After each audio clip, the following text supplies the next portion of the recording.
Magandang araw sa inyo lahat mga pams and welcome back sa ating channel, no? So, for today's video, meron tayong gagawin isang LG. So, nakabaliktad pala yung mga gamit. So, model niya, ayan, 49UM7300 PPE. So, ang problema nito, PW display siya. So, kung sinasaksak natin, lalabas yung logo ng LG tapos biglang mawawala. So, nagpi-PW siya tapos black screen na yung kanyang screen. So, ginawa natin is na voltage checking tayo dito sa kanyang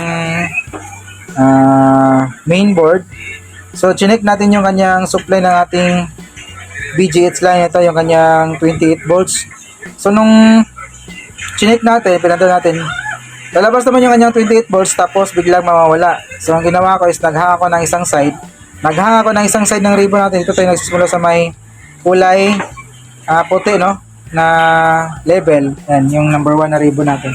Pinang po natin yan, tapos nag-check tayo ng voltahe dito. So, nag-steady na po yung kanyang supply na 28 volts. Then, nagkaroon na siya ng kalahating display. So, ngayon, alam natin nung saan banda yung problema. So, ang ginawa natin is nag-block po tayo sa may side na to. Pinlock natin yung mga clock signal na papasok sa may, dito siya papunta sa may right side natin. Ayan. Kung bababayin natin yan, papunta po yan dito sa may right side. So, na may block natin yung 16 pins dito sa may LVDS cable number 1 papuntang right side natin. So, ito na po yung kanyang naging resulta. Saksak ko lang.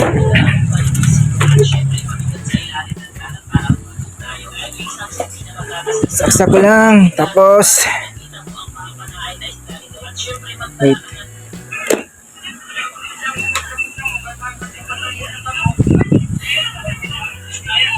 Pinaka-estimate. Putin natin yung hintayin natin yung mga picture na lalabas. Ayan, tingnan nyo. Ito yung kanang display or naging resulta nung mag-block tayo sa may right side, 16 pins. So, meron, dito tayo sa may side, ito nag-block, no, sa may right side. Ayan. Pero meron pa rin problema. Merong glitch yung kanyang screen. Ito nyo ba? Ayan, no? So, meron siyang glitching sa kanyang screen. So, dito na side yung may problema, pero yung ma-block natin dito, mayroon pa rin siyang problema. Sa may kabilang side, normal naman dito, hindi masyadong klaro yung glitch. Yung glitch niya ay nanggagaling mismo dito sa may, dun sa na-block natin na side, no? Sa may right side. So, ang gagawin natin dyan, titignan natin yung linya or yung kanyang glass mismo sa may right side natin. Baka nagkaroon na ng problema, baka may sunog, no? Bakit meron pa rin glitch kahit na na-block natin yung mga signal na papasok dyan. So, kailangan natin gawin dito is babaklasin po natin yung kanyang frame. Yan, tatanggalin natin yung mga tornilyo dyan. Napakaraming tornilyo yan. Hanggang sa makuha natin yung frame para may access tayo dito sa kanyang top board. So, yun yung gagawin natin, no? So, balik tayo kapag natanggal natin yung frame kasi medyo matrabaho to. Kailangan pa natin tanggalin yung lahat ng mga tornilyo, no? So, yun ito mga paps, continue tayo. So, yun na nga, nabuksan na po natin yung frame yun. Tinanggal po natin yung kanyang mga tornilyo dyan, yung tornilyo nyo. So, para maiangat natin yung frame para may access tayo dito sa may top board natin. So, ito na nga yung pinagagawa natin. Matapos natin mag-block doon sa may LVDS cable niya, dito tayo nagpunta sa may top board niya kasi nagkakaroon po siya ng glitch sa kanyang screen dito sa may side na to. Kanina nasa ano to? Right kasi nakatalikod. So, ngayon nakaharap na siya natin. Nasa left side na po natin siya. So, ito na po siya. Yan. Ito po yung mga resistor na pinagtatanggal natin. Ayan, tinanggal muna natin yung resistor niya. Kasi tatanggalin natin yung blocking natin dun sa may LVDS cable niya. So dito na lang tayo. Ayan. Ayan, no? Dinikit po natin dito yung mga connecting resistor niya. Then, ito po yung pinagagawa natin. Ayan. Yung clock kasi nito is tampo. No, 10 clock yung gamit nito sa ganitong panel. Ayan, yung linya na papasok sa may source scope natin papuntang panel. Yan yun po yung pinagdudugtong natin no? Pinagdidikit po natin yan. 10 pins po yan. Tapos rekta natin sa may ground. Puntang ground. Hindi tayo gumamit ng 1K resistor. Rekta na tayo sa magnetic wire galing sa may plug na papasok sa may source scope. Connect natin yun. Pinagkoconnect natin sa may ground. Yun. So ganito yung kanyang forma.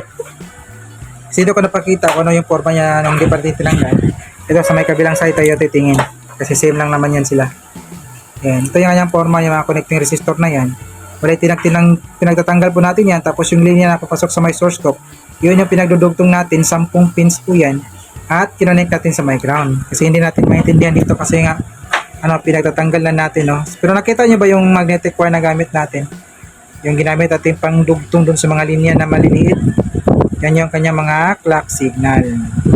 Ayun. So ito na po yung naging resulta niya. So kanina kita nyo naman, di ba?